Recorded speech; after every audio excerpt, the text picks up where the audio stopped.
Thunder, a 5-year-old German shepherd with a black and tan coat that gleamed under the fluorescent lights of the Sacramento Police Department, sat perfectly still beside Officer Marcus Webb's desk. His dark eyes tracked every movement in the bullpen, alert, disciplined, relentless. The dog's ears swiveled like radar dishes, catching conversations 3 desks away, the hum of the coffee maker in the break room, the click of keyboards, the shuffle of boots on linoleum. He was a machine of awareness, always watching, always ready. Marcus barely glanced at him. He was scrolling through his phone, thumb flicking past Instagram posts, half listening to Sergeant Chen's morning briefing drone on about patrol zones and overtime schedules. His coffee had gone cold an hour ago, but he sipped it anyway, grimacing at the bitter taste. "Webb, you paying attention?" Sergeant Chen's voice cut through the room like a whip crack. Marcus looked up, feigning alertness.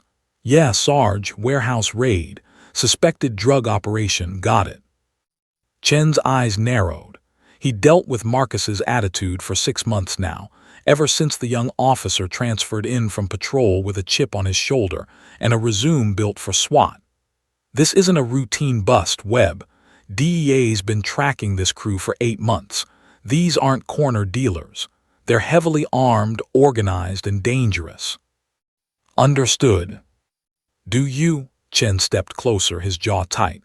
"Because your K-9 partner is going in first tomorrow morning. Thunder's life depends on you being sharp, being present, being a real handler." Thunder's ears perked at his name.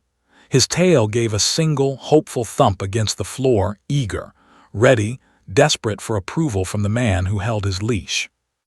Marcus finally looked at the dog, really looked at him. Thunder's eyes were locked on his face, waiting for a command, a word, a gesture, anything that said, "I see you, I value you, we're a team." Marcus gave him nothing, just turned back to Chen. "Sure, let's get this over with." Across the room, Officer Jenna Valdez watched the exchange and felt her blood pressure rise. She'd worked with Thunder before Marcus, back when Thunder was paired with Officer Rick Connolly, a 20-year veteran who treated the dog like family. She'd seen Thunder's potential, his intelligence, his heart. She'd also seen what happened when a K-9 was paired with someone who didn't understand the sacred bond between handler and dog. It broke them. "You need to respect that animal," Valdez said, pushing away from her desk and walking over. Her voice was low but sharp. "Thunder's not some piece of equipment you can ignore. He saved more lives than you ever will." Marcus leaned back in his chair, a smirk playing at his lips. "He's a tool, Valdez. A 4-legged alarm system with teeth, that's it." "That's bullshit and you know it." "Really? Then why does the department assign them ID numbers instead of real badge numbers? Why do they get kenneled instead of going home with their handlers?" Marcus gestured at Thunder dismissively. "Because they're assets. Useful, sure, but replaceable." Thunder's ears flattened slightly against his skull. Dogs don't understand words the way humans do, but they understand tone. They understand rejection. And Thunder had been hearing it in Marcus's voice for 6 long months. Every single day. Valdez crouched down and scratched Thunder behind the ears. The dog leaned into her touch, his eyes closing briefly. "You deserve better than this," she whispered to him. Then louder to Marcus. "If you can't appreciate what you have, you should request a reassignment. Thunder deserves a real partner." "I didn't ask for a K-9 assignment," Marcus shot back. "I put in for SWAT. They stuck me with dog duty because they needed a warm body. I'm doing my job, that's all." "Your job is more than showing up," Valdez said, standing. "It's building trust, training, communication. Thunder works harder than anyone in this building, and you don't even know his favorite toy." Marcus shrugged. "Don't need to, he does what he's told, that's enough."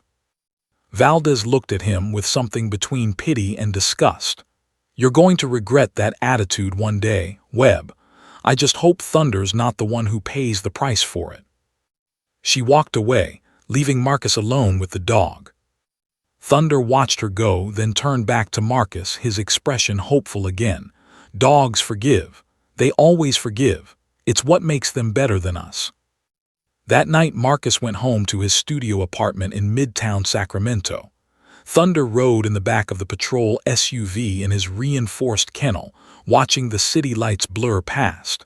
When they arrived, Marcus opened the kennel without a word and headed inside. Thunder followed, his nails clicking on the hardwood floor. The apartment was sparse: IKEA furniture, empty beer bottles on the coffee table, a TV playing ESPN highlights. Marcus tossed Thunder's stainless steel food bowl on the kitchen floor with a metallic clang. He dumped in kibble from a 40-pound bag, not measuring, not caring. Water from the tap splashed into another bowl. "Eat," Marcus muttered. Thunder approached slowly, sniffed the food, then ate in mechanical silence. He wasn't hungry. He just knew this was the routine. Eat, sleep, repeat. No play, no affection, no connection. When he finished, Thunder moved to his corner of the living room, a threadbare dog bed Marcus had bought at a discount store.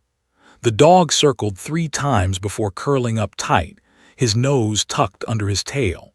From that position, he watched Marcus collapse onto the couch and zone out to Sports Center. Thunder's eyes never closed. He watched, he waited, he hoped.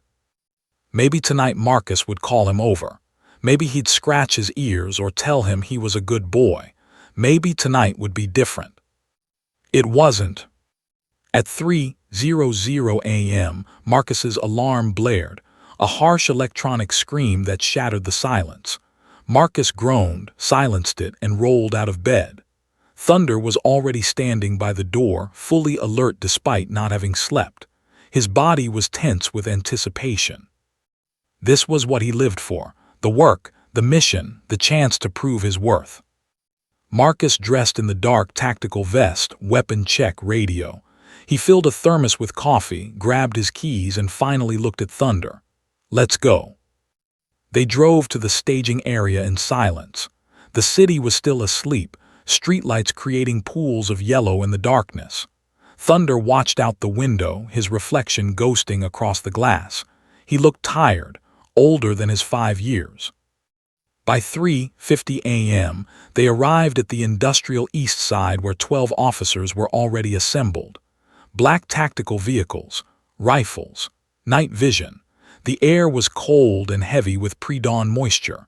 Thunder's breath misted in front of his nose as Marcus clipped the lead to his collar. Sergeant Chen approached, his face grim in the harsh glare of the vehicle lights. "Remember, Thunder goes first. Let him clear each room before entry. He's trained for this. Trust him." Marcus nodded but said nothing. Chen looked at Thunder, then back at Marcus. "That dog would die for you, Webb. I hope you're ready to do the same for him." "I'll do my job, Sarge." "That's not what I asked."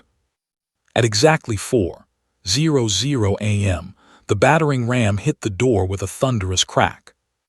"Police search warrant." Thunder exploded forward, pulling Marcus through the shattered doorway into the warehouse's darkness. The space was massive, a maze of shipping containers and stacked pallets reaching toward the ceiling. Shadows everywhere. The beam from Marcus's flashlight cut through floating dust particles like a lightsaber. Thunder's nose was working overtime. Scents layered upon scents, chemicals, metal, sweat, fear, gunpowder residue. His training kicked in. Find the threat, protect your handler, complete the mission.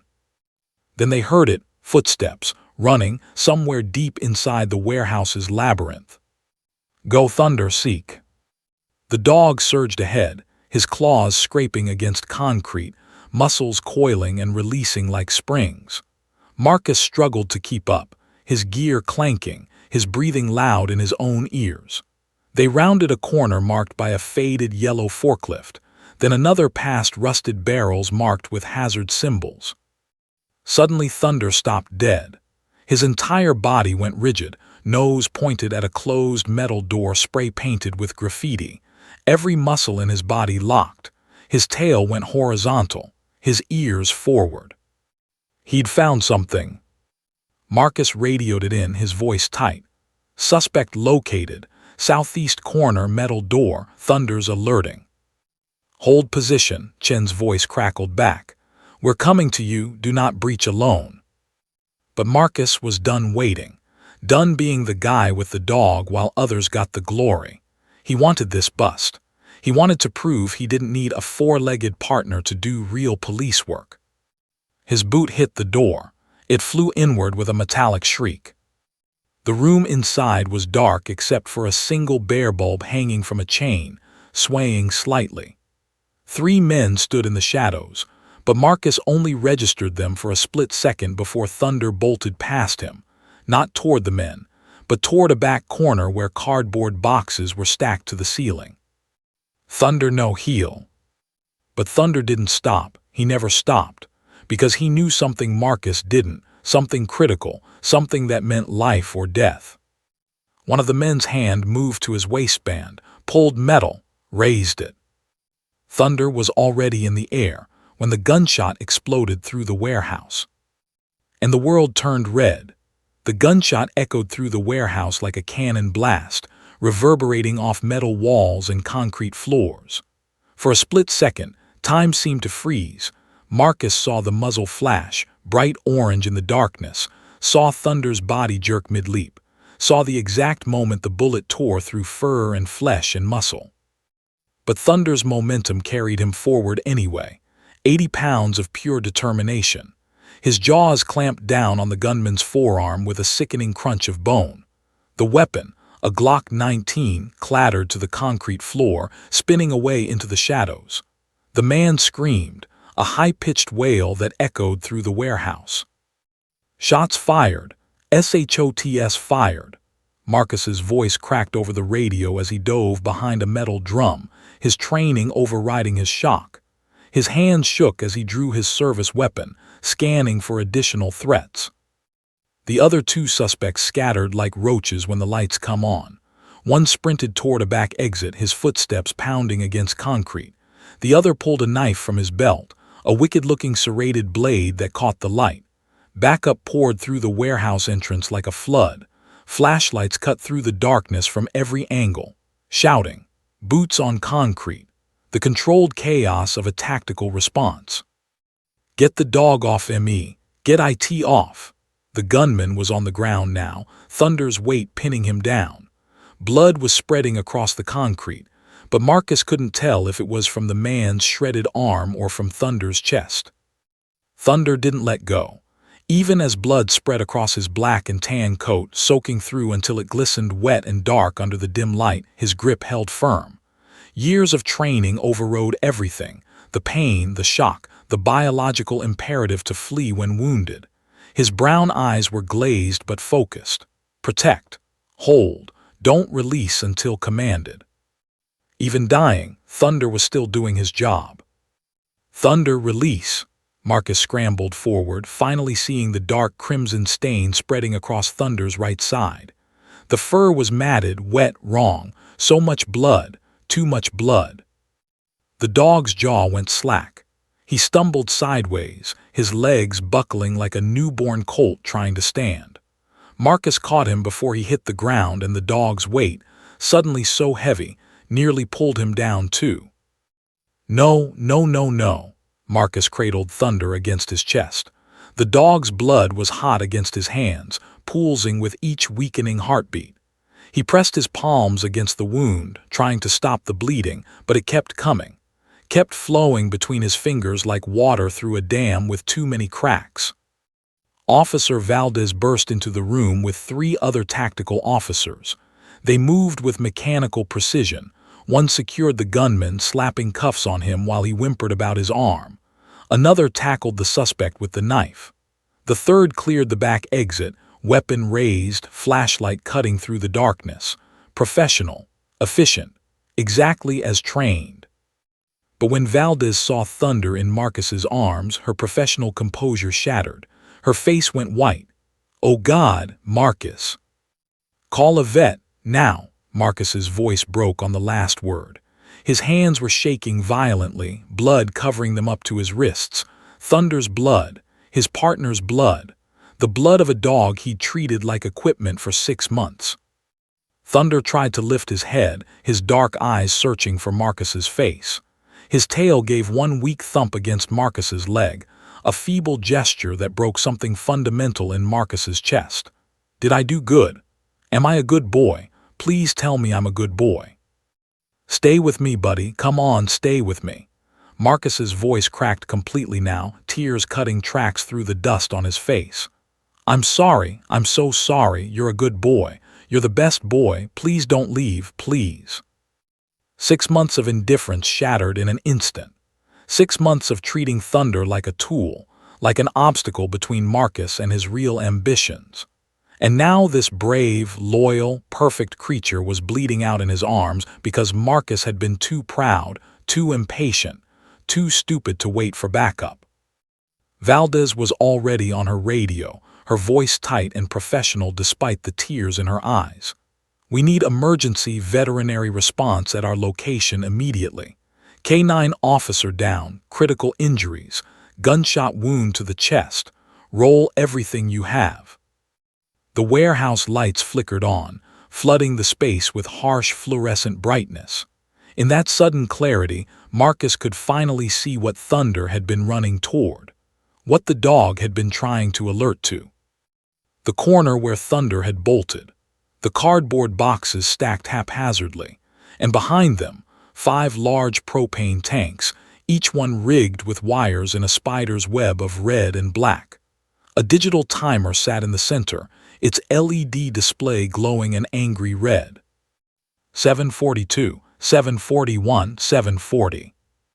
A bomb. Thunder hadn't been chasing suspects. He hadn't been acting on aggression or adrenaline. He'd been doing exactly what he was trained to do, alert to explosive materials. Save lives, even if it cost him his own. Bomb, we've got a bomb. Officer Reeves's shout sent everyone into motion. The tactical team evacuated the suspects. The bomb squad was called. Everyone moved with urgent precision. Everyone except Marcus, who stayed frozen on the ground, cradling Thunder. 8 minutes, one of the bomb techs called out, his voice steady despite the situation. He was examining the device, his headlamp illuminating the wiring. This thing was set to blow in 8 minutes when we breached, if we'd still been clearing rooms, if we'd been anywhere near this section. The implication hung in the air like smoke.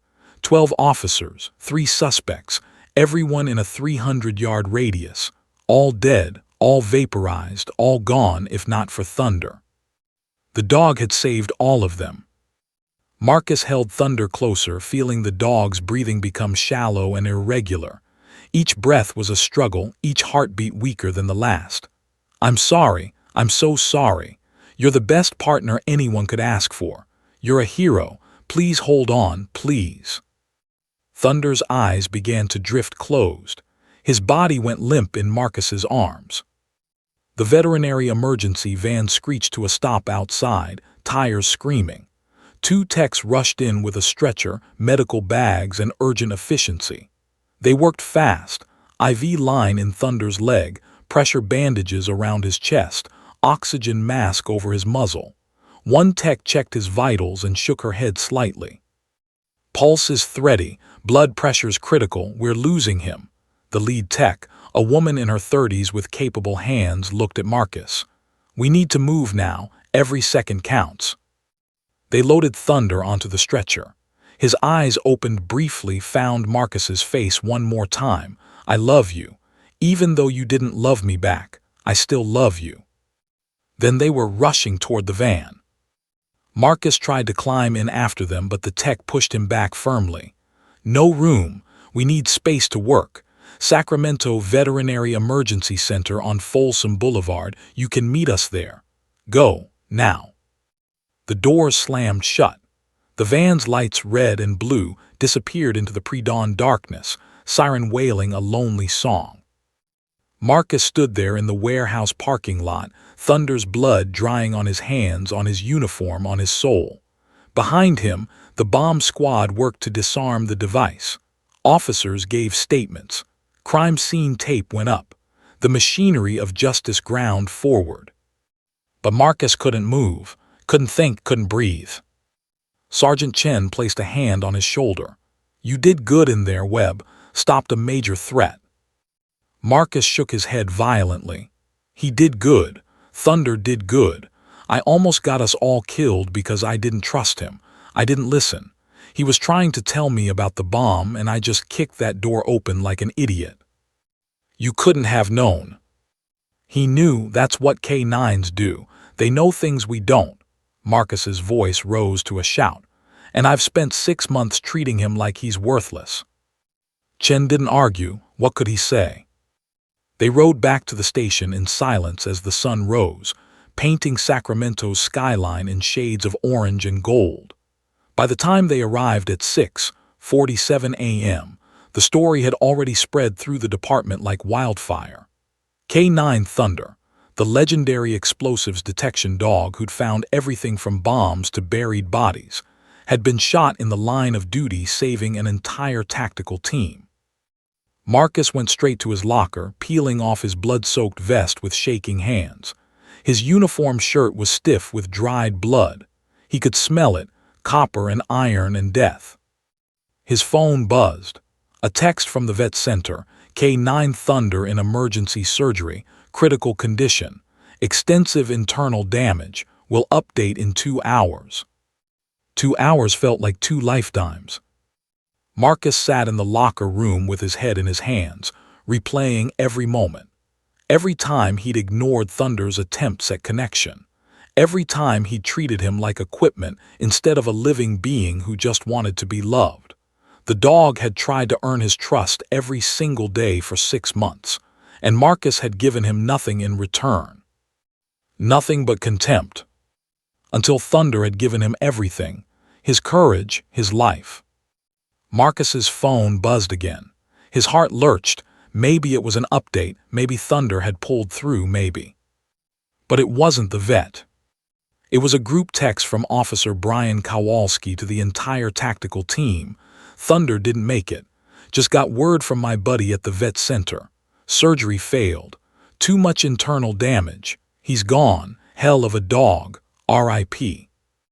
Marcus's vision blurred. The phone slipped from his trembling hand and clattered on the tile floor. Thunder was dead. The dog who'd saved his life, who'd saved all their lives, who'd been called weak and worthless by people who didn't understand him, who'd spent 6 months trying to earn love from a handler who'd given him nothing. Gone. Down the hall, Marcus heard voices, then, impossibly, laughter. Someone was laughing. Marcus stumbled out of the locker room, his legs feeling disconnected from his body. Thunder was dead. The dog who'd saved his life, saved all their lives, was gone, and someone was laughing. The sound scraped against his nerves like sandpaper on an open wound. He followed the voices down the hallway, past the bulletin board covered with commendations and departmental notices, past the water cooler where someone had taped up a cartoon about donut-loving cops. The sound was coming from the break room. The door was open. Inside, 7 officers crowded around the coffee station like it was happy hour at a bar. Officer Brian Kowalski stood at the center, grinning like he just won the lottery, holding up his phone like a trophy. Officers Danny Reeves and Mike Patterson were clapping him on the back. Even Sergeant Chen was there, a slight smile on his weathered face, holding a steaming mug of coffee. "Best raid we've had in years," Kowalski said, his voice carrying the manic energy of post-adrenaline relief. 3 suspects in custody, major bomb defused, DEA's already calling it a huge win. Captain says we're getting commendations for this. Actual commendations. About damn time we got some recognition, Patterson added, pouring himself coffee from the pot. The smell filled the room, cheap department coffee that tasted like burnt rubber but kept everyone awake through double shifts. Been working these drug task force cases for 6 months straight. Nice to finally get a big win. Marcus stood frozen in the doorway, his blood-stained hands hanging at his sides. They all knew Thunder was dead. Kowalski had sent the text. He'd been the one to tell everyone. And nobody got hurt, Reeves said, grabbing a donut from the box on the counter. He took a big bite, powdered sugar dusting his tactical vest. That's what I call a successful operation. In and out, threat neutralized, everyone goes home safe. Well, Kowalski said, his grin faltering slightly. Except. The dog, Patterson finished, waving his hand dismissively. Yeah, but he was old anyway, 5 years. That's ancient for a working K9. He probably had a year left, maybe 2 max. At least he went out doing his job. Marcus's hands balled into fists. His fingernails, still crusted with Thunder's blood, dug into his palms. He was 5, that's not old, that's prime for a K9. The room fell silent. 7 pairs of eyes turned to look at him. Some had the decency to look uncomfortable. Others just looked annoyed at having their celebration interrupted. Webb, Kowalski set down his phone, his grin fatting. Hey man, look, I know you were his handler, but... But what? Marcus's voice was hollow, empty. But he doesn't count, but he's not worth mourning. I didn't say that. Kowalski held up his hands defensively. Look, it's sad, okay? It's definitely sad, but Thunder did his job. That's literally what police dogs are for. They take the risk so we don't have to. They're bred for this, trained for this. He died doing exactly what he was supposed to do. Protecting ungrateful assholes, Marcus said quietly. Reeves choked on his donut. Patterson's eyes narrowed. Sergeant Chen set down his coffee mug with a sharp click. Webb, stand down. Chen's voice carried the weight of authority but also a warning. Nobody's disrespecting Thunder. We're acknowledging a successful operation. 3 armed suspects off the streets, a bombing prevented, explosive materials secured, and yes, 0 human casualties. That's worth recognizing. That's what we're celebrating. 0 human casualties, Marcus repeated slowly, testing the words in his mouth. They tasted like ash. Because Thunder isn't human, right? He's just, what? Acceptable collateral damage, equipment that broke during the mission. He's a dog, Marcus. Patterson's tone was matter-of-fact, like he was explaining basic math to a child. A brave dog, a well-trained dog, an exceptional K9 who saved lives, but at the end of the day, equipment breaks. Sometimes it's a ballistic vest that fails and gets replaced. Sometimes it's a vehicle that gets totaled and written off. Sometimes it's a K9 that takes a hit. We honor the sacrifice, document the loss, then we requisition a replacement and move on. That's the job. That's how this works. Marcus felt something cold settle in his chest. A replacement. You want to replace Thunder. Eventually, yeah, Kowalski said, shrugging. You'll need a new K9 partner if you're staying in the program. Or maybe you can finally put in for that SWAT position you've been wanting. Silver lining, right? Valdez appeared in the doorway behind Marcus. She'd heard everything. Her face was pale, her jaw so tight Marcus could see the muscle twitching. Her hands were clenched at her sides. You people are unbelievable, she said, her voice shaking with suppressed rage. Kowalski threw up his hands, exasperated. What did we do? We're supposed to sit around crying all day because a dog died. Look, I liked Thunder. We all liked Thunder. He was a good dog. But this is a police department, not a grief counseling center. We stopped a bombing. We arrested major players in a weapons trafficking ring. We saved lives. We should be proud of that. Proud, Valdez repeated, her voice dripping with contempt. Yeah, real proud. Thunder's body isn't even cold yet. Literally just died on an operating table, and you're already planning your commendation ceremony and talking about replacements.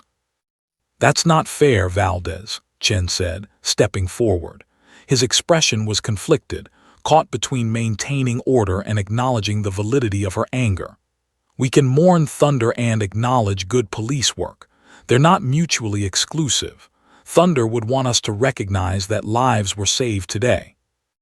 Don't you dare tell me what Thunder would want, Valdez snapped. You didn't know him.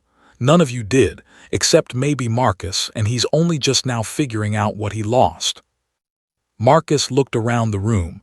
7 officers, their uniforms still dusty from the warehouse.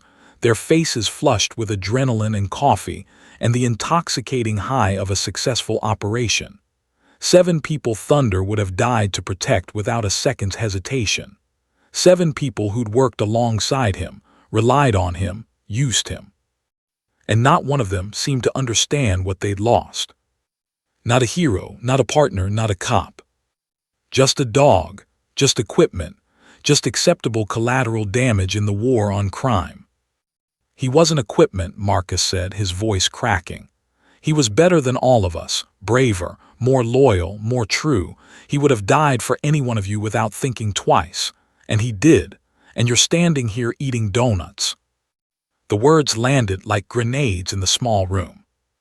Marcus turned to leave, unable to bear another second in their presence, and nearly collided with the man standing in the hallway. The man was in his 70s, wearing a worn brown leather jacket over a blue flannel shirt. He had steel-gray hair cropped military short, deep-set eyes that had seen too much, and a weathered face that might have been carved from granite. His hands were scarred and calloused, working hands, fighters' hands. But it was the look in those eyes that made Marcus step back instinctively. Pure, quiet, volcanic fury. The temperature in the hallway seemed to drop 10 degrees. The man's presence filled the space like a physical force, not through size, but through sheer intensity of being. This was a man who commanded respect without asking for it, who'd earned authority through decades of hard choices and harder consequences. "Commander," Sergeant Chen said, his voice suddenly uncertain, all his earlier confidence evaporating. "Sir, we didn't know you were, we didn't expect." Clearly, the old man's voice was gravel and smoke and winter wind. He didn't yell, didn't raise his voice even a fraction. He didn't need to. The single word carried more weight than a shouted sermon.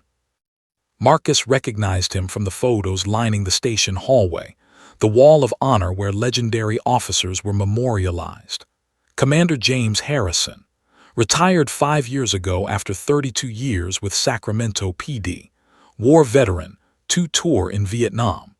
The man who'd built their entire K-9 program from absolutely nothing back in 1991.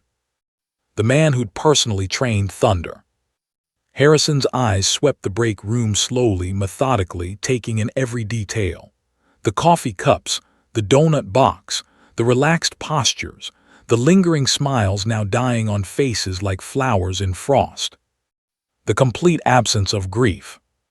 "Someone want to tell me," Harrison said slowly, each word precisely measured, "why I just walked past 3 squad rooms and heard laughter on the same morning one of my dogs died in service to this department?" Nobody spoke. The silence was suffocating. Harrison stepped into the room, and despite his age, despite being retired for 5 years, he moved like a man 20 years younger, smooth, controlled, dangerous. The break room, which had felt crowded with 7 officers, suddenly felt claustrophobic with 8. "Because I must have misunderstood," Harrison continued, his voice dropping even lower. "I must have walked into the wrong building. This can't possibly be the Sacramento Police Department where I spent 3 decades teaching officers that K-9s aren't tools, aren't equipment, aren't disposable assets. They're partners. They're heroes. They're cops with badges and oaths just like yours." "Sir, with all respect," Chen began. "With respect," Harrison's voice rose for the first time, just a fraction, just enough to make everyone flinch. "You want to talk about respect? Where's the flag? Where's the draped desk? Where's the line of officers standing at attention? Where's the goddamn honor?" He turned to Kowalski. You're the one who sent the text about Thunder." Kowalski swallowed hard, his Adam's apple bobbing. "Yes, sir." "Show me." Kowalski pulled out his phone with hands that trembled slightly. His earlier bravado had evaporated under Harrison's glacial stare. He held up the screen, and Harrison took the phone, reading the message slowly, deliberately, as if committing every word to memory. Then he read it aloud, his voice cutting through the room like a knife. "Thunder didn't make it, just got word. Surgery failed, he's gone." Harrison looked up from the screen, his expression unreadable. 18 words. That's what you gave him. 18 words. Like he was a broken copier or a crashed server. Like his entire life, his service, his sacrifice could be summarized in a text message shorter than a tweet. I didn't mean, Kowalski started. You didn't mean to be disrespectful. You didn't mean to reduce a hero to notification. You didn't mean a lot of things. Harrison handed the phone back. Thunder served this department for 3 years. He found 4 explosive devices before yesterday, including that IED at the City Hall protest 2 years ago that would have killed 20 people. He located 2 missing children alive in situations where time was everything. He took down 9 violent suspects without killing a single one. He worked through smoke, fire, gunfire, and riots. He never complained, never hesitated, never quit. Harrison's eyes swept the room again. And when he took a bullet yesterday morning, it was protecting officers who, apparently, couldn't even be bothered to stop drinking coffee when they heard he died. Patterson set down his cup so quickly it sloshed onto the counter. Thunder wasn't just good at his job, Harrison continued, his voice lower now but somehow more intense. He was his job. Every fiber of his being was dedicated to protecting you, to serving this community. And the moment he's gone, you're celebrating. We're celebrating the successful operation, Chen tried again. I heard what you were celebrating, Sergeant. Harrison's eyes locked onto Chen's. I heard every word from the hallway. Nobody got hurt. Everyone goes home safe. As if Thunder didn't count. As if his life was worth less because he had 4 legs instead of 2. Valdez spoke up, her voice thick with emotion. Commander, they don't understand. They never worked with Thunder the way Rick did. The way I did. They don't know. No, they don't. Harrison reached into his jacket and pulled out a folded piece of paper, the edges worn as if it had been read many times. But maybe they should. He unfolded it slowly, smoothing the creases with his scarred hands. The paper was lined notebook paper, the handwriting shaky but legible, the writing of someone whose hands didn't work quite right anymore. This, Harrison said, holding up the letter, was written by Officer Rick Connolly 3 weeks ago, Thunder's first real handler, his partner for 2 years before Rick retired last fall.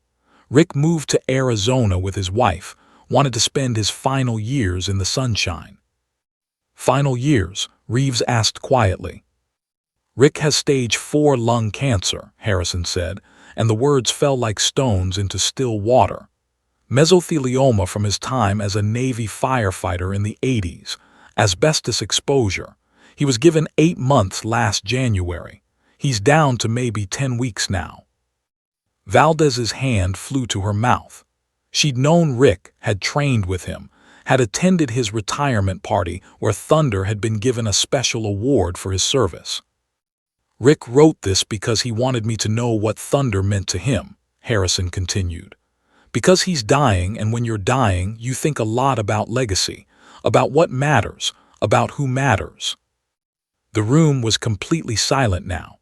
Even the fluorescent lights seemed to hum more quietly. Harrison began to read, and his voice, that hard, authoritative voice, softened just slightly. Commander Harrison, I hope this letter finds you well, though I know 5 years in retirement probably has you climbing the walls. Men like us aren't built for sitting still.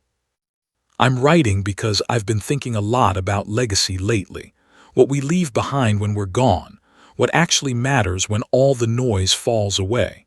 And I keep coming back to Thunder.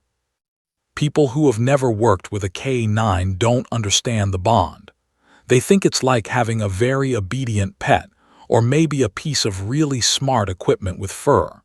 They see the training, the commands, the professional distance we're supposed to maintain, and they think that's all it is. They don't get it, they can't. Thunder saved my life on August 14, 2023. We responded to a domestic disturbance call, restraining order violation. Ex-husband showed up at his former wife's house with a weapon. Standard call. We'd done 100 like it. When we arrived, the house looked quiet, too quiet. That feeling you get when something's wrong but you can't put your finger on what. Thunder alerted at the front door. Wouldn't go in. Kept pulling me back, which wasn't like him. He was trained to clear entries, trained to be first through the door. I almost overruled him, almost told him to stand down so we could breach. My hand was on the doorknob, but something in his eyes stopped me. He wasn't scared. He wasn't confused. He was certain. We called in the bomb squad. Turns out the ex-husband had rigged the doorway with a tripwire connected to a shotgun mounted in the hallway, aimed chest-high. If I'd stepped through that door, if I'd trusted my own judgment over Thunder's instinct, I wouldn't have made it to retirement. I wouldn't have gotten these last precious months with my wife. I wouldn't have seen my grandson born last month. I'd be dead. Thunder knew, not because of some training drill we'd run, not because he'd encountered that exact scenario before. He knew because he loved me. He chose to protect me, even though going through that door was scary for him too, even though every part of his training said forward, clear the room, do your job. He put my life ahead of the mission. That's not training, that's love. After that night, I never looked at Thunder the same way. He wasn't my K-9 unit. He wasn't my working dog. He was my partner, my brother, my family. I started taking him home every night instead of leaving him in the kennels. Started including him in family dinners. My wife would cook extra chicken just for him. My grandson's first word was Thunder. When my diagnosis came, when the doctors told me I had months instead of years, the hardest part wasn't leaving the department. It wasn't facing death. It was knowing I'd have to leave Thunder behind. The day I retired was the worst day of my life, worse than any firefight in Desert Storm, worse than watching friends die, worse than hearing the word cancer. Because Thunder didn't understand why I was leaving him. I could see it in his eyes, confusion, hurt, betrayal. He thought he'd done something wrong, thought I didn't want him anymore. I cried the whole drive to Arizona. 58 years old, 24 years as a cop, 2 wars, and I cried like a child because I'd had to say goodbye to my dog. I heard through the grapevine that he got reassigned to a new handler. I don't know the kid, don't know if he's good or bad, qualified or not, but I hope, God, I hope, he understands what he has. I hope he knows Thunder will die for him without hesitation. Not because he's trained to, not because it's his job, but because that's who Thunder is. Dogs don't lie, they don't cheat. They don't cut corners or give up when things get hard. They don't love you because you're perfect. They love you because you're theirs. Thunder is better than any human I've ever known. More loyal, more brave, more true, more pure. If something happens to Thunder, and I know that day will come, maybe soon, please make sure he's honored properly. Not because it's protocol or procedure, not because the manual says so, but because he earned it. Because he gave everything and asked for nothing in return except maybe a scratch behind the ears and someone to tell him he's a good boy. He gave me extra years with my family. He deserves to be remembered. Tell him I love him. Tell him he was the best partner I ever had. Tell him he's a good boy. Respectfully, Officer Rick Connolly, Ret. Harrison refolded the letter slowly. When he looked up, several officers were wiping their eyes. Kowalski had turned away completely, his shoulders shaking. Even Patterson's jaw was clenched tight. Rick died 3 days ago, Harrison said quietly. Tuesday morning at 4:47 a.m. Mountain Time. His wife called me from the hospice. Said he went peacefully, holding a photograph of Thunder in one hand and his wife's hand in the other. Marcus felt his knees weaken. He leaned against the doorframe for support.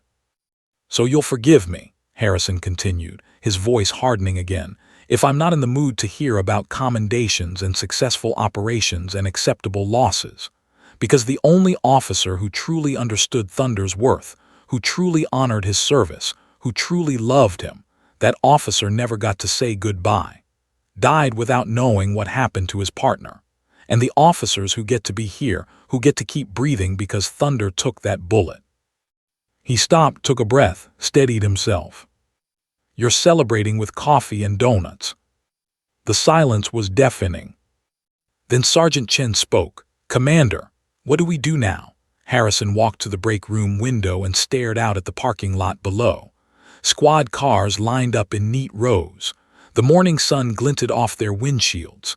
Somewhere out there in a veterinary morgue, Thunder's body lay on a cold steel table, waiting for someone to claim him. "What do we do now?" Chen had asked. The question hung in the air like smoke. Harrison's hands were clasped behind his back, and for a long moment he looked every one of his 73 years.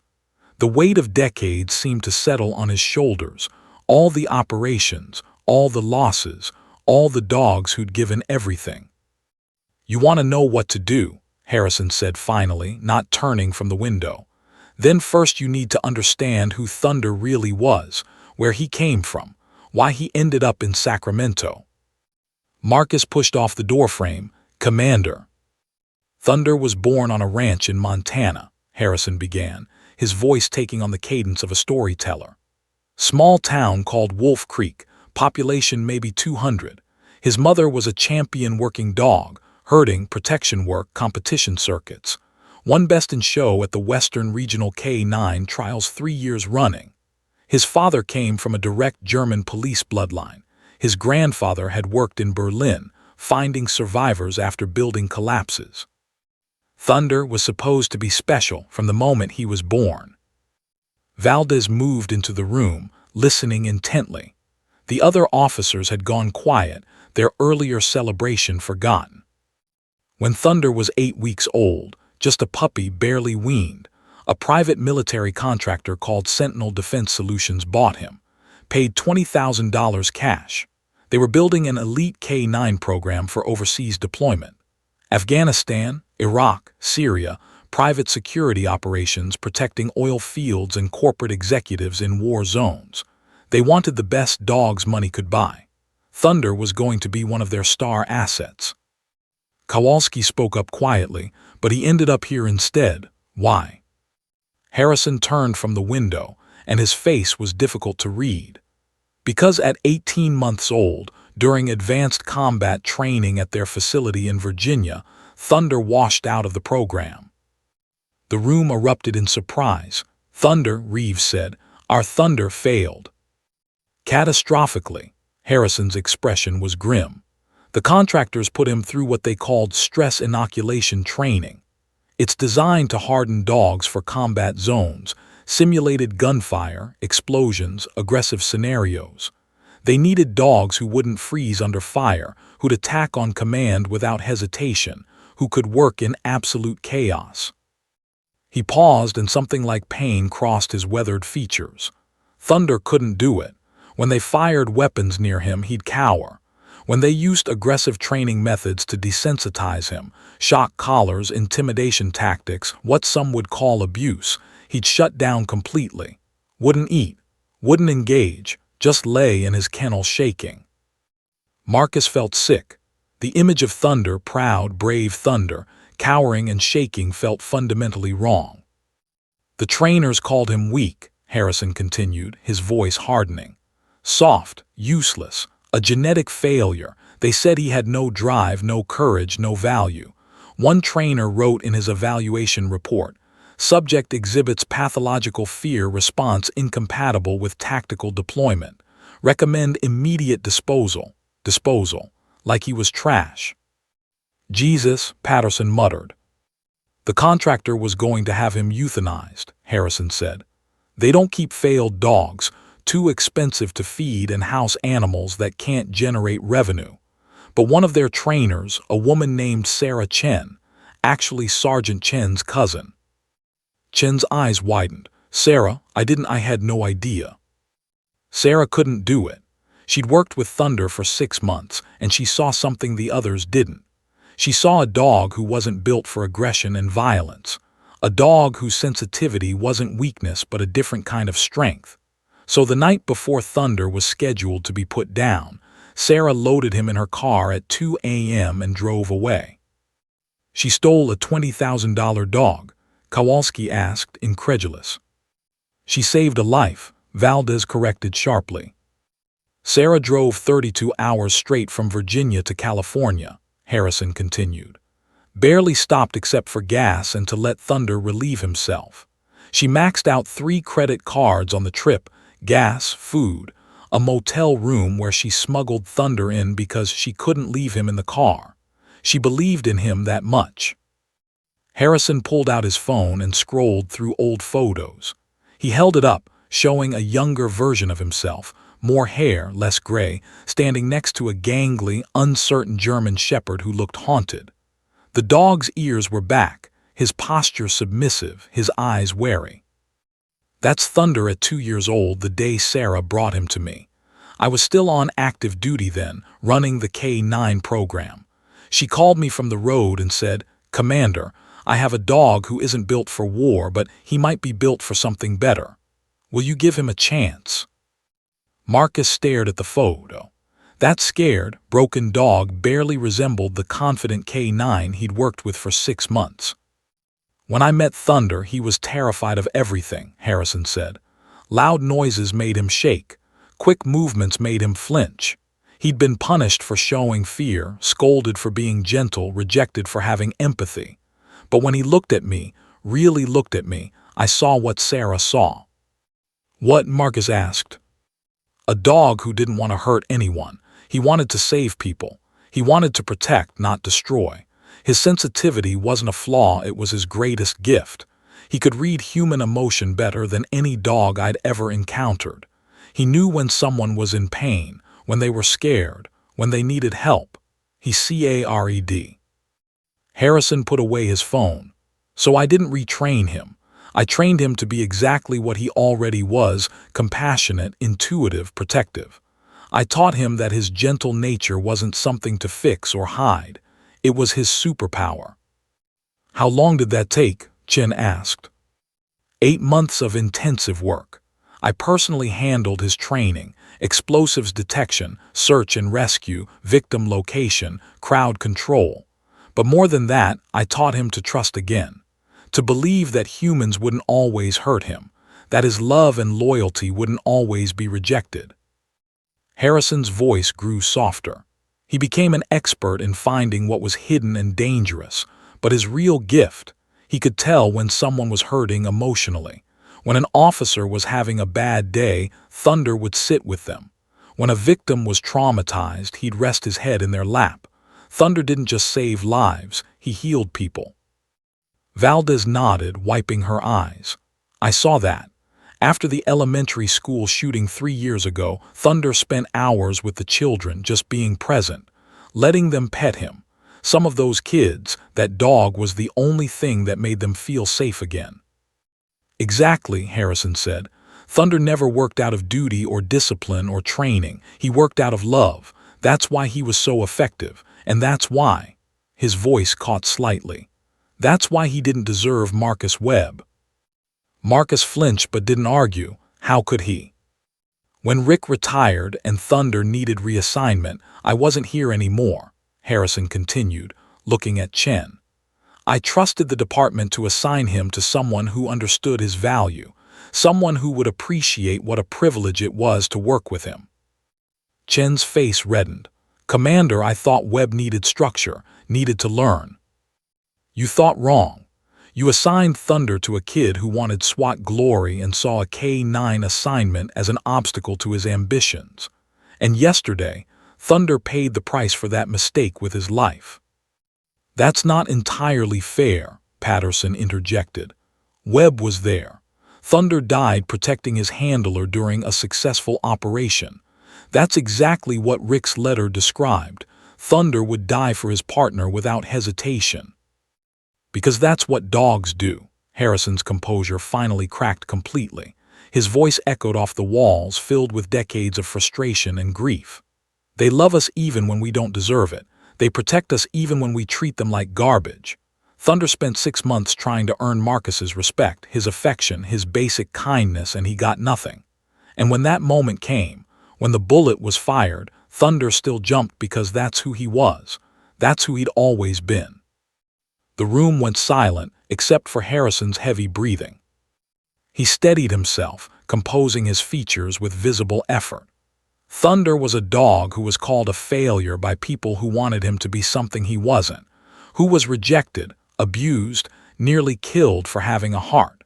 And he died protecting people who didn't see his worth until it was too late. Harrison looked directly at Marcus. If that's not a tragedy, Officer Webb, then I don't know what is. Marcus felt tears streaming down his face. You're right. Everything you said, you're absolutely right. I failed him every single day. I didn't feed him properly. I didn't train with him. I didn't talk to him. I saw him as an assignment, an inconvenience. And yesterday when he took that bullet, you know what the worst part was? Harrison waited. He looked at me like he was sorry. Marcus's voice broke. Like he had failed me. Like he was apologizing for getting shot. And I realized Thunder spent his whole life being told he wasn't enough. By the military, by me. And he still tried. He still tried to be good, to prove his worth, to save ungrateful bastards like me. Marcus wiped his eyes roughly. So yeah, Commander, I don't deserve a commendation. I deserve to be fired. I deserve to be ashamed for the rest of my life. But Thunder deserves every honor we can give him, every recognition, every memory. Harrison studied Marcus for a long moment, his expression unreadable. Then slowly, almost imperceptibly, he nodded. Friday afternoon, 1400 hours, full honors funeral. I'll need someone to carry his ashes during the procession, someone to speak about his service at the ceremony, someone to make sure everyone there, every officer, every citizen, every person who reads about it afterward, knows Thunder wasn't just a good dog. Harrison's eyes hardened with determination. He was a great cop. He turned toward the door, then paused, his hand on the frame. Webb, you're coming with me. Marcus's head snapped up. Sir. Right now, there's something you need to see. Harrison's voice carried an urgency Marcus hadn't heard before. Something Thunder left behind. Something that matters more than you know. What is it? Marcus asked, his heart pounding. Harrison's eyes were unreadable, reflecting decades of secrets and sorrows. His legacy, Harrison said. And it's dying. Harrison's truck was a faded blue Ford F-250 from 2003, the kind of vehicle that had seen 1,000 crime scenes and refused to die. The paint was chipped, the interior smelled like old coffee and dog treats, and there was a K9 unit sticker on the rear window that had faded to almost nothing. Marcus climbed into the passenger seat, his mind still reeling from everything Harrison had said. Thunder was dead. Rick Connolly was dead. And now Harrison was taking him somewhere urgent, somewhere important to see Thunder's legacy. What legacy could a dog leave behind? They drove in silence through Sacramento's mid-morning traffic. Harrison kept his eyes on the road, jaw set, hands steady on the wheel at 10 and 2, old-school driving form from an era when that's how they taught it in the academy. They weren't heading toward the veterinary center where Thunder's body lay. They were heading east, toward the outskirts of the city where strip malls and apartment complexes gave way to industrial parks, storage facilities, and eventually rural properties with actual space between them. Marcus watched the city transform through the window. They passed the warehouse district where Thunder had died just hours ago. He could see the crime scene tape still fluttering in the breeze, yellow ribbons marking the spot where everything had changed.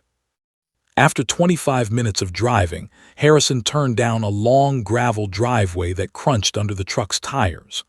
A weathered wooden sign hung above the entrance, swinging slightly in the wind. Harrison K9 Training Center Private Property, no trespassing. You run a training facility? Marcus asked, breaking the silence. Ran, past tense. Harrison's voice was flat as he parked beside a large metal building that looked like it had been a barn once, maybe decades ago, before someone converted it into something more modern. After I retired from the force 5 years ago, I thought I'd spend my golden years doing what I loved, training the next generation of police dogs. Started this place with my life savings, my pension, everything I had. Had big plans, big dreams. He killed the engine. The sudden silence was profound. But good plans don't always work out the way you hope, Harrison added, staring at the building. They got out. The property was more extensive than Marcus had expected, several acres of fenced training yards with obstacle courses, agility equipment, and scent detection stations. There was a smaller building that looked like it might house supplies or equipment. Everything was well maintained but worn, loved but tired. It was also eerily quiet, too quiet for a working training facility. Harrison unlocked the main building with a key from a ring that held at least 20 others. The door swung open with a creak that spoke of hinges that needed oiling. Marcus followed him inside. The interior was impressive despite its age. Climate-controlled kennels lined both walls, large, spacious enclosures with raised beds, water dispensers, and toys. There was a full medical examination room with a steel table and cabinets full of supplies. Training equipment was neatly organized against the far wall: vests, leads, bite sleeves, scent detection kits. An office area sat in the corner with a desk buried under paperwork and filing cabinets against the walls. But something was fundamentally wrong. Most of the kennels were empty. Dust covered much of the equipment. The place felt abandoned, like a school during summer break. "I had 8 dogs here 2 years ago," Harrison said, his voice echoing slightly in the large space. "All rescues, all washouts or rejects from other programs, military, police departments, private security, dogs like Thunder. Too gentle, too scared, too old, too damaged. Dogs everyone else had given up on. I took them in, rehabilitated them, retrained them, and found them new lives. Search and rescue, therapy work, police departments that understood what they could really do." He walked slowly through the facility, and Marcus could see the pain in every step. This place meant everything to Harrison. Harrison stopped in front of one of the few occupied kennels. Inside was a young German shepherd, maybe 2 years old, with a beautiful sable coat. She watched them with cautious amber eyes, her body pressed against the back wall of the enclosure, trembling slightly. "This is Storm," Harrison said softly. "Rejected by the Reno Police Department because she's afraid of loud noises. Gunshots, fireworks, even car backfires. They send her into panic attacks. They said she'd never be useful for police work. Said she was a liability. They were going to euthanize her. She's 14 months old." Marcus crouched down to Storm's eye level. "Hey girl, it's okay. Nobody's going to hurt you." Storm's tail gave a tentative wag, just the tip moving slightly, but she didn't come forward. The fear in her eyes was palpable. She'd been rejected, and she knew it. "Thunder was going to be her primary trainer," Harrison said. "I use experienced, confident dogs to teach the younger ones, build their confidence, show them they're safe, that they have value. Thunder was the absolute best at it, patient, kind, never pushy. The scared dogs trusted him in ways they'd never trust a human." "Was going to be," Marcus repeated, the past tense hitting him hard. Harrison moved to the next occupied kennel. Inside, a black Labrador Retriever mix lay curled on an elevated bed, his face graying with age. He looked up at them with tired, knowing eyes. "This is Max," Harrison said. 11 years old, retired military working dog, 3 tour in Afghanistan with the Marines. Diagnosed with severe PTSD after an IED killed his handler in Kandahar province. Gets panic attacks in crowds, can't handle stress, has nightmares. The VA labeled him unadoptable and was going to put him down. I fought for 3 months to get custody of him." Max's tail thumped weakly against his bed, a reflex more than enthusiasm. "Thunder was helping him rehabilitate," Harrison continued. "They'd sleep in the same kennel most nights. Thunder would curl up next to him when Max had episodes. It was working. Max was getting better." Marcus stood slowly, a terrible understanding beginning to dawn. "Commander, how many dogs do you have here right now?" Harrison's jaw tightened. 5, down from 8. I had to place 3 of them early, before their training was complete, before they were really ready, because I couldn't afford to keep this place running." "But you're Commander Harrison. You have resources, connections. I'm a 73-year-old man living on a police pension that barely covers my rent. Harrison's voice was steady but hollow. I spent my entire life savings, $200,000, building this facility, buying the land, installing the kennels, getting licensed and insured. My wife died 4 years ago, ovarian cancer. Her treatment and hospice care cleaned out everything we had left. I'm drowning in debt, Webb. This place costs $15,000 a month to run properly. Facility maintenance, utilities, food, veterinary care, insurance, licensing fees. I've got maybe 60 days before the bank forecloses and I lose everything. Marcus looked around at the empty kennels, the dusty equipment, the barely stocked food supplies. Why didn't you ask for help? The department, fundraising, grants. I've tried everything. Harrison's shoulders sagged. Applied for 23 different grants, all denied. Nonprofit animal organizations say they only fund adoption programs, not training facilities.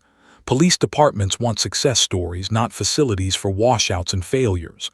I've held fundraisers, set up online campaigns, contacted every wealthy donor I know. I've raised maybe $30,000 in 5 years. It's not enough. It's never enough. He walked to a bulletin board covered in photos. Marcus followed, his heart sinking with each step. The board told a story in frozen moments. Thunder standing beside Harrison in front of the facility's sign on opening day, both of them looking proud and hopeful. Thunder playing with Storm in a training yard, the young dog's fear temporarily forgotten. Thunder curled up beside Max in a kennel, the old lab's head resting on Thunder's back. Thunder helping a scared Belgian Malinois navigate an obstacle course, staying close but not crowding. Thunder with his tongue out, eyes bright, surrounded by dogs who'd been saved because of him. Thunder living his best life, doing what he was born to do, saving broken things and making them whole. I opened this place because I believed what I told those officers this morning, Harrison said, his voice thick with emotion. Dogs aren't equipment. They're not disposable. When they fail by human standards, it doesn't mean they're worthless. It means we measured them wrong. We asked them to be something they weren't instead of celebrating what they were. He tapped a photo of Thunder with his scarred finger. This place was supposed to be Thunder's retirement plan. When he finished his service with Sacramento PD, when he was too old for active duty, he was going to come here. Live out his years doing what he loved, teaching, protecting, healing broken dogs just like himself. He was going to have peace, purpose, a home where he was valued. Marcus felt his throat close up, but he died before. Before I could save him, before I could bring him home, before he got to retire with dignity instead of dying in some warehouse protecting people who didn't appreciate him. Harrison's hand dropped from the photo. Yesterday, while Thunder was bleeding out on that concrete floor, I was sitting in a bank meeting being told they're foreclosing in 60 days. I got the call about Thunder's death while signing the preliminary paperwork. The cruelty of that timing hit Marcus like a physical blow. So these dogs, Storm, Max, the others, where will they go when this place closes? Marcus asked, though he already knew the answer. Harrison's silence was answer enough. Storm will probably be euthanized, he finally said. No rescue will take a fear-aggressive dog. Max, too. Nobody wants an 11-year-old PTSD case. The others. Maybe I can find placements if I have enough time. But without proper training, without finishing their rehabilitation, their chances aren't good. Marcus looked at Storm, still pressed against the back of her kennel, terrified of the world. He thought of Thunder, rejected as a failure, told he was too soft, too weak, nearly killed for having a heart, until someone saw his truth and gave him a chance. Thunder died protecting people who didn't appreciate him, Marcus said slowly, his voice gaining strength. We can't let these dogs end up the same way. We can't let his legacy die with him. It's not a choice, Webb, it's mathematics. I've tried everything. Then we try harder. Marcus pulled out his phone, his mind already racing. The funeral's Friday, right? Public ceremony. Yes, why? Marcus was already typing, composing messages, forming a plan. Because if Sacramento PD wants to honor Thunder's memory, they need to do more than show up in dress uniforms and fire a 21-gun salute. They need to save what Thunder died believing in. He looked up at Harrison, and for the first time since Thunder's death, Marcus felt purpose ignite in his chest. We're going to save this place, and we're going to make sure everyone knows Thunder's real story, not just the raid, not just the bomb, not just the heroics. The story of a rejected dog who became a hero because someone believed he had value despite what everyone else said. Harrison studied him carefully. You think people will care enough to make a difference? I think they will if we tell it right. Marcus gestured at the photos, at Storm cowering in her kennel, at Max with his haunted eyes. Social media, news outlets. We make the funeral public and we make it big. We show people these dogs. We show them what Thunder was fighting for, what he believed in. We make them feel it. That's emotional manipulation. That's effective communication.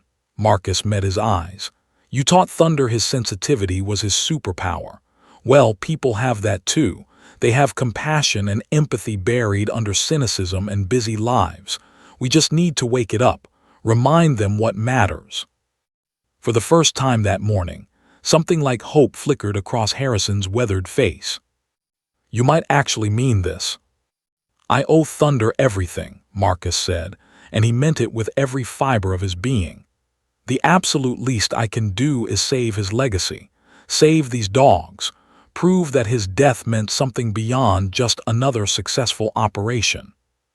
Harrison walked to his office and returned with a thick folder. Inside were financial documents, bank notices stamped with red warnings, foreclosure letters, operational budgets with numbers circled in increasingly desperate ink. If you're serious, you need to understand what you're up against, Harrison said, spreading the documents on a desk. $15,000 per month. That's $180,000 per year. We'd need sponsors, major donors, sustainable funding sources, community support. We'll get it. You sound certain. Marcus looked at the photo of Thunder on the bulletin board one more time.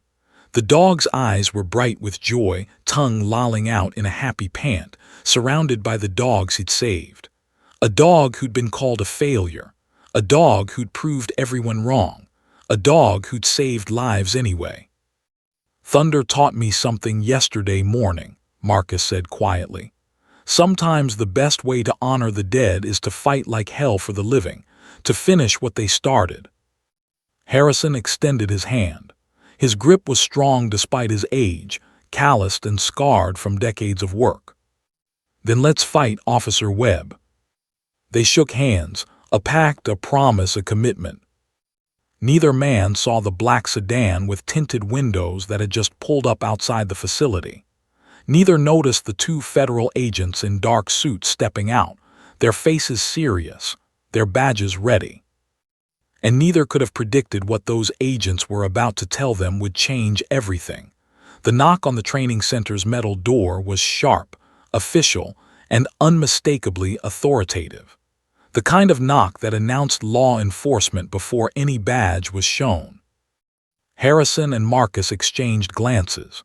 Through the dusty window, Marcus could see two figures in dark suits standing outside, federal agents, unmistakable in their posture and presentation.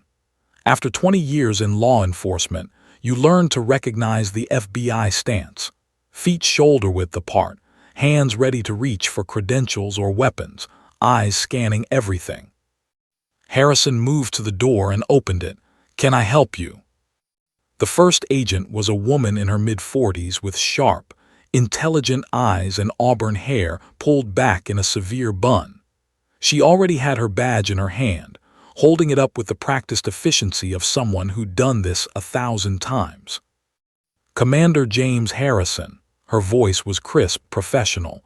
I'm Special Agent Rebecca Moss, FBI. This is Special Agent Chen. She gestured to her partner. We need to speak with you about yesterday's warehouse operation. The second agent, Chen, no relation to Sergeant Chen, stepped forward. He was younger, maybe 35, with the methodical movements of someone who missed nothing. His eyes had already cataloged the facility, the empty kennels, the two men, and probably a dozen other details Marcus hadn't even noticed. "And you must be Officer Marcus Webb," Chen said. "It wasn't a question. We need you as well." Marcus's stomach dropped. Federal agents showing up unannounced was never good news. "What's this about?" "Let us inside and we'll explain," Moss said. The words were courteous, but the tone made it clear this wasn't a request they'd accept a refusal to. They moved to Harrison's cramped office. The space smelled like old paper and coffee that had gone cold hours ago. Photos of dogs covered every wall, success stories, Harrison's legacy in four-legged form. Moss closed the door while Chen pulled out a tablet, his fingers moving across the screen with practiced efficiency. "Yesterday's warehouse raid," Moss began without preamble, "was part of a joint DEA-FBI operation that's been ongoing for 14 months. The suspects you arrested weren't just local drug dealers. They were part of a larger network trafficking military-grade weapons and explosives into the United States from Eastern Europe." "We know," Marcus said, trying to keep the defensive edge out of his voice. "That's why the bomb was there. That's why we had DEA support." "No." Chen turned his tablet around, showing crime scene photos that made Marcus's blood run cold. "The bomb wasn't part of the trafficking operation. It was insurance, a failsafe. Those suspects knew they were being watched, knew we were closing in. They rigged that warehouse to destroy evidence, and anyone who came looking for it." The image showed the disarmed explosive device in horrifying detail.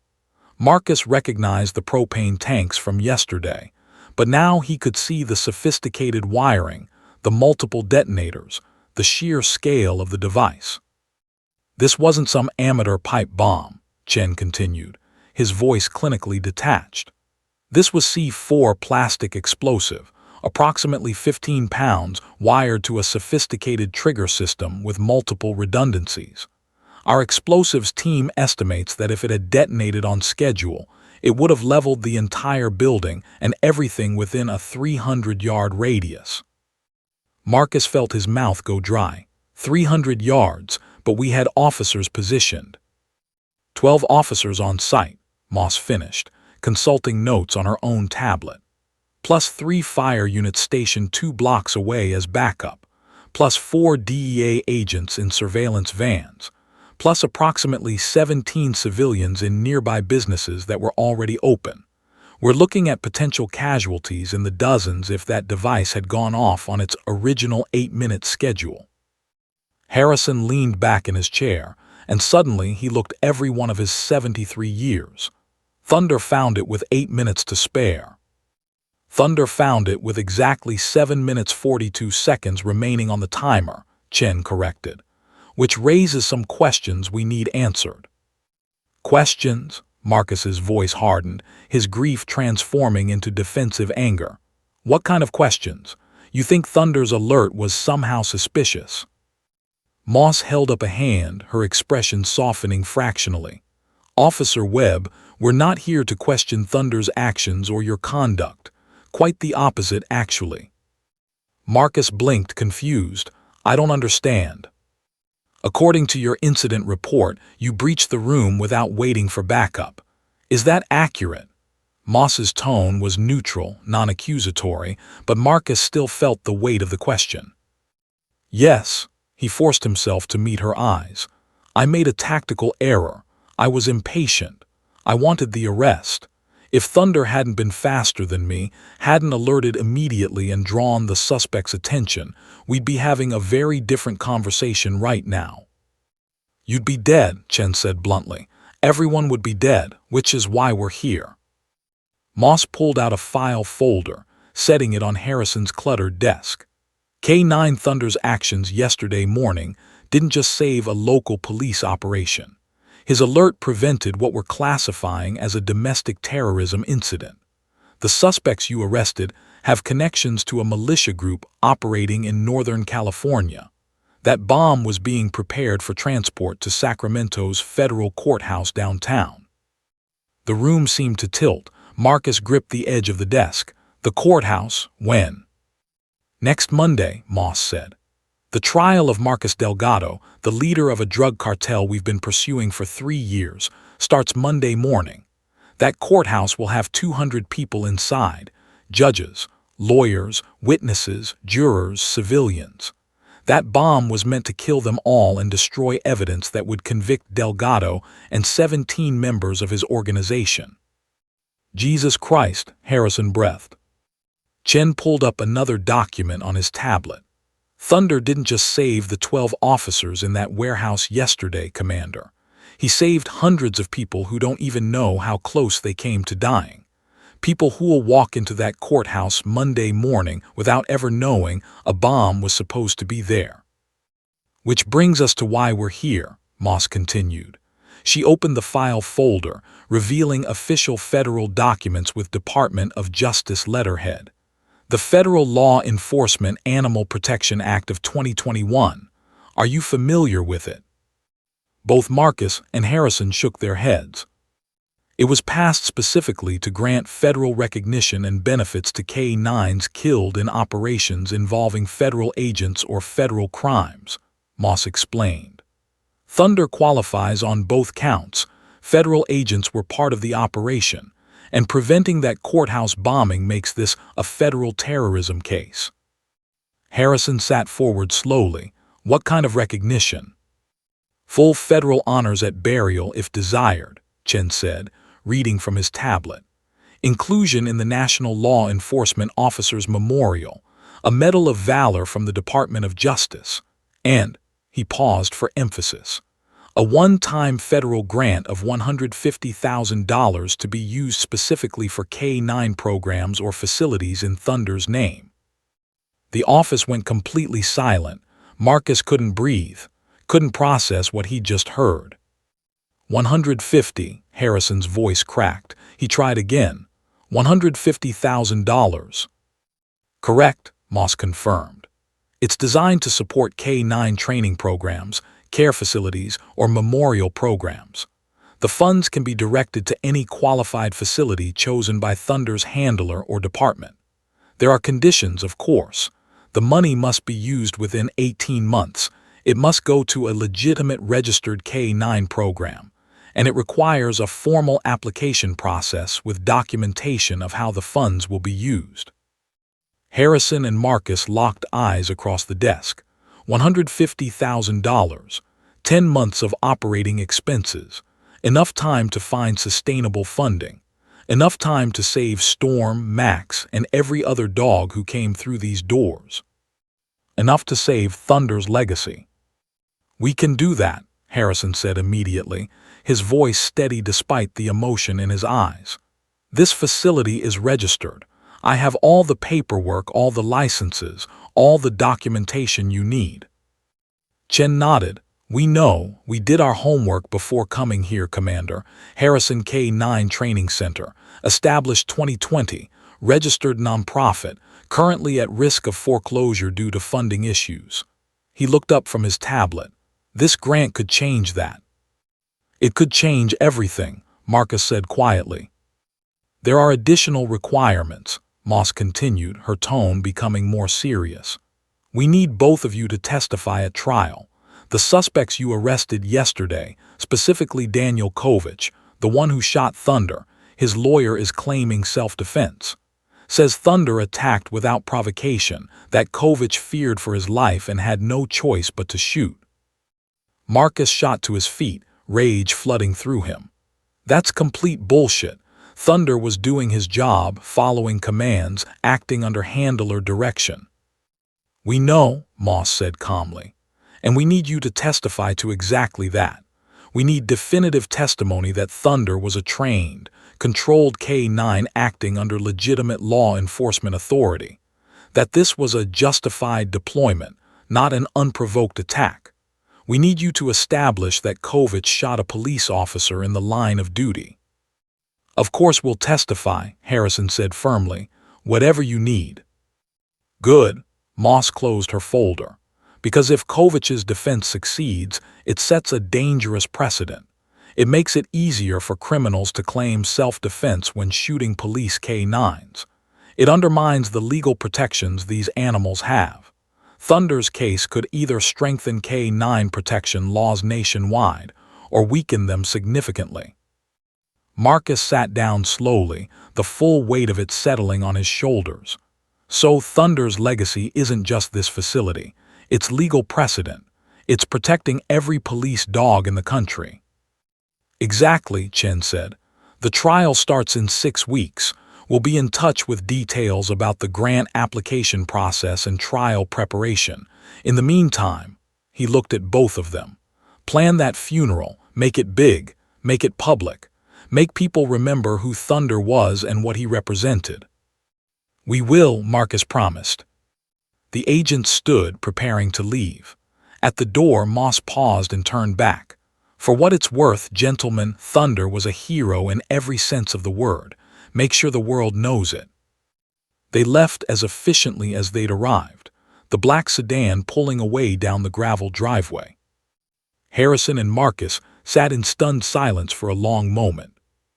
$150,000, Harrison finally said, his voice thick with emotion. That's enough time, enough breathing room to make this work. It's enough to save Storm and Max and every dog who comes through here for the next year, Marcus added. Thunder's death, it's going to save lives, lots of lives. It always meant something, Harrison corrected gently. Now other people are finally seeing it. Marcus pulled out his phone. The funeral, we need to make this count. Full media coverage, public attendance, the whole. His phone buzzed with an incoming text. From Officer Valdez, get back to station immediately. Sergeant Chen pulling Thunder's complete service records for federal paperwork. Says something's wrong with them. Says documents don't match up. Marcus showed Harrison the text. The old commander's face went pale. All the hope from moments ago drained away like water through his fingers. Oh no, Harrison whispered. What, Commander, what is it? Harrison's hands were shaking. Thunder's records. When he transferred from Sarah Chen to Sacramento PD, there were complications, discrepancies, papers that didn't quite add up. I smoothed them over because I knew Thunder was legitimate, but what? Harrison met Marcus's eyes, and in them Marcus saw fear. Real, genuine fear. But if someone's looking closely at his records now, really examining them for federal paperwork, they're going to find what I buried 5 years ago. What did you bury? Marcus demanded, his heart pounding. Harrison's voice was barely a whisper. The truth about where Thunder really came from. And if it comes out everything we just learned, the grant, the honors, the trial, Thunder's entire legacy, it all disappears. Marcus drove Harrison's truck back to the station, pushing 20 miles over the speed limit. Harrison gripped the door handle, his weathered face ashen, years of secrets weighing on him like stones. Talk to me, Commander, Marcus said, weaving through traffic. What exactly did you bury? Harrison stared out the window at the city blurring past. Thunder wasn't just a military contractor washout. Sarah Chen didn't get permission to take him. She stole him. Marcus nearly swerved into the next lane. She what? The contractor had already processed Thunder's euthanasia paperwork, but Sarah knew they were wrong about him. So the night before he was supposed to die, she loaded him in her car and disappeared. No authorization, no transfer documents, no permission. She falsified records to make it look like Thunder had died during training. The contractor wrote him off as a loss and moved on. So Thunder's entire service record is built on lies, Marcus said, his mind racing through the implications. Not lies, survival, Harrison corrected firmly. When Sarah brought him to me, I created new documentation, registration papers showing him as a rescue from Montana, training certifications that skipped his contractor phase entirely. I gave him a clean identity. It was the only way to get him into Sacramento PD's K-9 program. Jesus Christ, Commander, if this comes out. Every arrest Thunder was part of gets questioned. Defense attorneys could argue tainted evidence, cases could be overturned, and that federal grant, that Medal of Valor, gone. Thunder becomes a fraud instead of a hero. They pulled into the station parking lot. Through the windows, Marcus could see Sergeant Chen in the bullpen, standing at his desk with a thick file open in front of him. Several other officers were gathered around, looking concerned. Marcus and Harrison walked inside together. Chen looked up as they entered. His expression was carefully neutral, the face of a supervisor dealing with a problem he wished didn't exist. "Commander, Webb, my office now." They followed him into the small, glass-walled space. Chen closed the door with deliberate slowness and dropped the file on his desk with a thud that felt like a judge's gavel. "I've been going through Thunder's complete service records," Chen said without preamble, "getting everything ready for the funeral, for the federal paperwork, for trial testimony, and I found something interesting." Harrison's jaw tightened. "What did you find, Sergeant?" Chen opened the file, revealing registration documents, training certificates, transfer papers, Thunder's entire paper trail. "His records show he came from a rescue operation in Montana, but I got curious. Called the rescue to get more background information for Thunder's memorial. They've never heard of him." Marcus felt his heart sink. "So I dug deeper," Chen continued methodically. "Contacted the original breeder. She remembered Thunder perfectly. Said he was sold to Sentinel Defense Solutions for $20,000. Said she was told he died in training at 18 months old." Harrison didn't flinch. "That's correct. He did die on paper. Sarah Chen saved his life by making it look like he'd been euthanized." "You falsified his records," Chen said flatly. "I gave him a second chance," Harrison countered. "I brought a dog into this department who'd been rejected, abused, and scheduled for death because he didn't fit someone else's definition of valuable, and I'd do it again." Chen leaned back in his chair, rubbing his temples. "You committed fraud, Commander. You brought a dog into this department under false pretenses. Every case he worked on, every arrest, every piece of evidence he found, it's all potentially tainted now." "Thunder was properly trained," Harrison said, his voice rising. "He passed every certification, every test, every evaluation. He was assessed by independent evaluators who confirmed his skills were legitimate. The only false thing about him was the paperwork showing where he came from."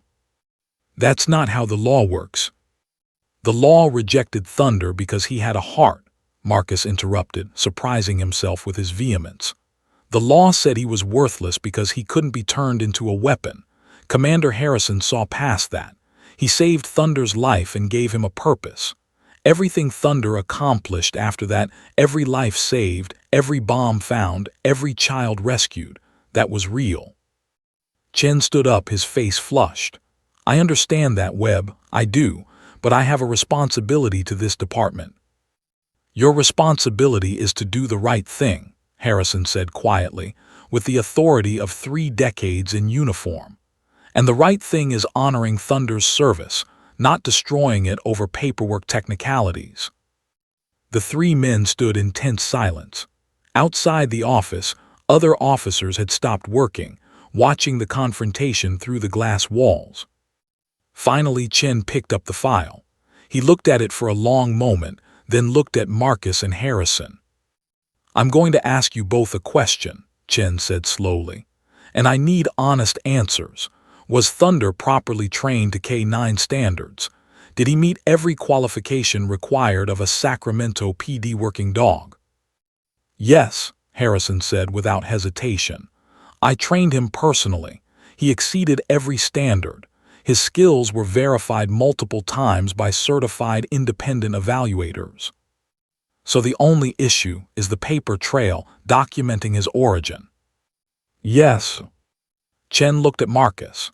"And you, the handler who spent 6 months resenting this dog, you're willing to stake your career on defending his legitimacy."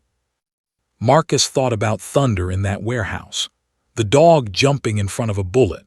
The look in his eyes as he died, still trying to be good, still trying to prove his worth. I'd stake my life on it, Sergeant. Thunder was a real cop. He earned his badge through service, through sacrifice, through being better than any of us. Whatever paperwork discrepancies exist, they don't change who he was or what he did.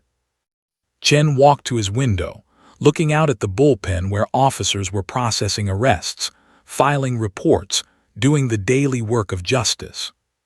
"Here's what I know," Chen said finally. "Thunder saved my life yesterday. He saved all our lives. He stopped a courthouse bombing that would have killed hundreds. And whatever paperwork issues exist in his background, they don't change those facts." He turned to face them. "I'm filing these records as incomplete due to age and administrative complications during transfer. I'm noting that Thunder's training certifications were current and verified at the time of his death. I'm not mentioning Montana, military contractors, or any irregularities." Harrison exhaled shakily. "Thank you, Sergeant." "Don't thank me. I'm not covering for you, Commander. I'm covering for Thunder. If the FBI digs deeper and finds this, I'm telling them I didn't know.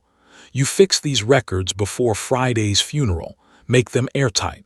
I don't want to know how." "Understood. Now get out. I have a hero's memorial to plan."